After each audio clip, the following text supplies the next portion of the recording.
Welcome to the classroom. My name is Isabella, and today we will be learning about the heart. We are going to take an absolute incredible journey. This organ is literally the most hardworking muscle in your entire body. It powers, it performs, it pumps. But the heart is not just a muscle. It's a hero.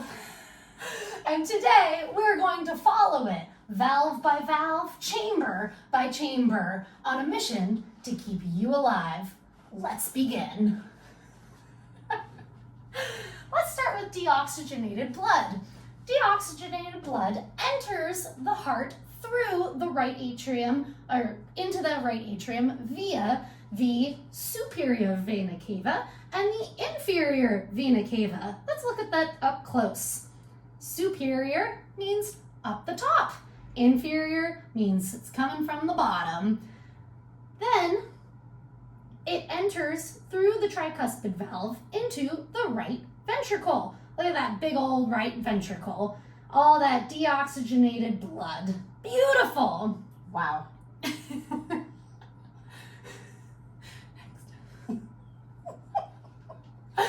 When the right ventricle contracts, blood goes through the pulmonary valve. The pulmonary valve is also known as the pulmonic valve into the pulmonary artery. Here is a very fun fact. The pulmonary artery is the only artery in the entire body that carries deoxygenated blood. That is a very fun fact. That is a fun fact. Love that. What fun!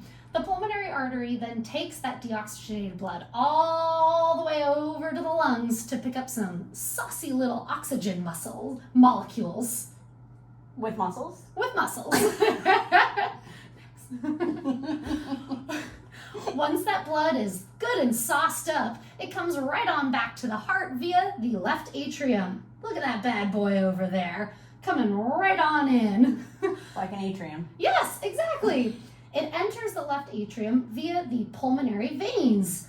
Here's another fun fact. The pulmonary veins are the only veins in the entire body that carry oxygenated blood. Interesting. Then that oxygenated blood flows right through that mitral valve, it's a little gray buddy right there, which is also known as the bicuspid valve because it's got two flaps. Try not to get flapped with all these flaps.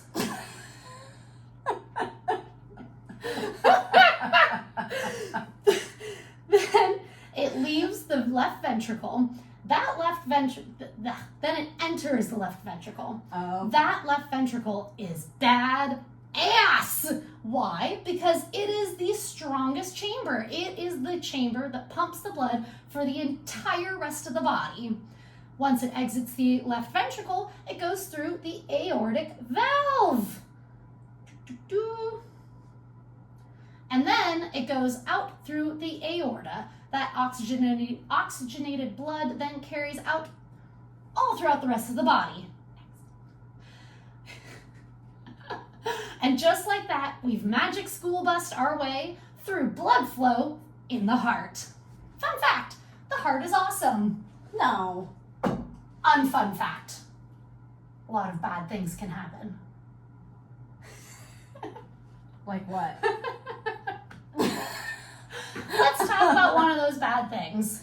One of them is called pulmonary artery disease. Pulmonary artery disease is a type of peripheral artery disease is a type of peripheral vascular disease. Words are hard. Words are hard. It's also known as PAD. PAD occurs when fat and cholesterol congeal and get all nice and gross and build up as plaque in your arteries. That's the same plaque that your dentist dislikes. Not good on the plaque. Make sure to brush your teeth. Wait, never mind. Continue. Once it builds up in your arteries, that is the same plaque and blood that is supplied to all of your limbs, especially your lower limbs. Most often, the legs. And that, my friends, is artery unacceptable. Now imagine this. Your heart is pumping beautifully, working like a 24/7 cardio king. But when that oxygen-rich blood tries to make its way down to your legs and you've got all that plaque buildup, traffic jam. Now that's PAD. Ugh.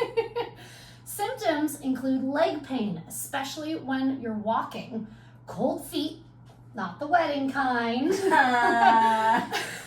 and very slow healing wounds. Not very mindful, not very cutesy, and definitely not very demure. The biggest risk factors are smoking, high cholesterol, diabetes, and hypertension. And obviously, of course, genetics. Oh, that's great. So if you have PAD that runs in your family, you better run to your healthcare provider. But only metaphorically, because if you had PAD, running would be painful. Sounds like a nightmare. So what can you do? Eat well, move a lot, and manage your chronic conditions. And for the love of all things circulatory, stop smoking. Come on, Bethany. Kind of hard. Peripheral arterial disease is common. It is serious, but it's not the end of the road unless you ignore it. Let's beat PAD before it beats us.